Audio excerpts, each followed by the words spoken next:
But we at your garden, huh? That's right, brother. Oh, no, wait. What is this, man? This is kale. This is kale, brother. It's about 3 different kinds of kale here. You know, I like to have a variety. And all of this was hand planted, directly sown into the ground. Now you call yourself an urban gardener, right? That's correct. That's correct. Oh, yeah. Why garden? You go to the store and get some food, man. Oh, no more of that. We realized that about 5-6 years ago. Due to us educating ourselves about the dangers of GMO foods. And so what's wrong with Frankenfood? Is Frankenfood, this thing can't be better than Frankenfood. Frankenfood looks perfect. It doesn't wilt and all that kind of good stuff. This is natural. Well, you know, looks can be deceiving. And Frankenfood does not have the quality and amounts of nutrients that natural food does. All of this here is natural. No chemicals, no pesticides. Wait, you don't use anything from Monsanto? Not at all. Why not? What is it? But it makes it grow better, and it's what you call resistant to the bugs, right? Well, you know, most of those items are sold on kind of short-term thinking. The disadvantages come to bear later on if you keep using those products.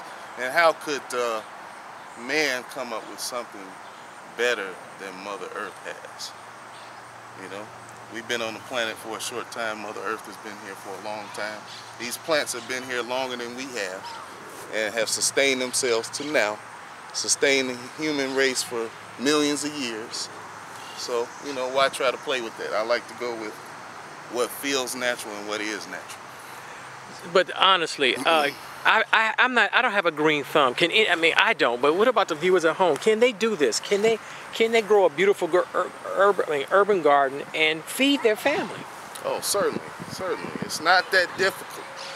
You know, I just want to let people know. You know, if you have any apprehensions, you know, this process can be made a lot easier if you want to start and crawl before you walk.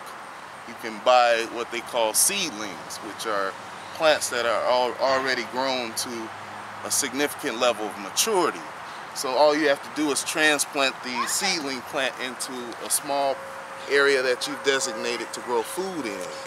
And once you do that, it's really just a matter of being consistent in maintaining the plant, making sure it's watered, making sure it's not being invaded by bugs. How do you keep the bugs off the plants? I mean, you can't keep them all off the plants. How do you keep the bugs from eating up your plants? Yeah, well, you don't want infestation, you know, where your plants are being completely devoured. And what I try to do is, one, I use the crushed seashells. It's a white powder. I put that on the plants. That keeps the most of the insects away. You can also use things like cayenne pepper. Also, you can just shake cayenne pepper on the plants. Shake it over. Wow, I didn't know that. Yeah, that's it. And you know, there's a few other techniques, but you know, that gets more complicated. Yeah, because you don't do the herbicides. No herbicides. How do you keep in my house? I don't live but a few miles away. I have rats and stuff and bugs. I mean, vermin. How do you keep the rats and the mice from eating your plants? Well, Mark, I've been doing this for 5 years now. And I haven't had one instance of having to deal with rats or mice as an adversary.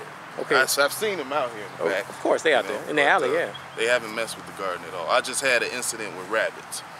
Oh, rabbits? How do you keep the rabbits out of the garden?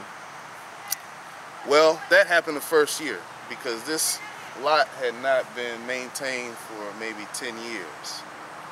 A house used to be here. I have to give that history. This is one of the first black families in Morgan Park. They were called the Bibbs. I think they had 16 kids. The house was torn down. The lot was not maintained for some time. We cut all the grass, took out the heavy trees, and man, I forgot the question. No, the main thing is that there was a home here, and there's a lot of homes in Chicago and other urban places in America where you have vacant lands. The house is torn down, or for whatever reason, it's prime property to grow food. Indeed. And that's what you're doing. I was going to talk about the vermin. And like my neighborhood, I have the rats and what you call mice. The other problem is your neighbors. How do you keep your neighbors coming out from eating your food? Well, you know what we learned is it's best to get the neighborhood involved in what you're doing, especially the children. You know, giving away some items for free, having a few educational sessions in here with adults and children. You know, once the neighborhood knows what you're doing, the neighborhood really begins to protect the local garden or the community garden. We'll take a break and we'll do part two in a second.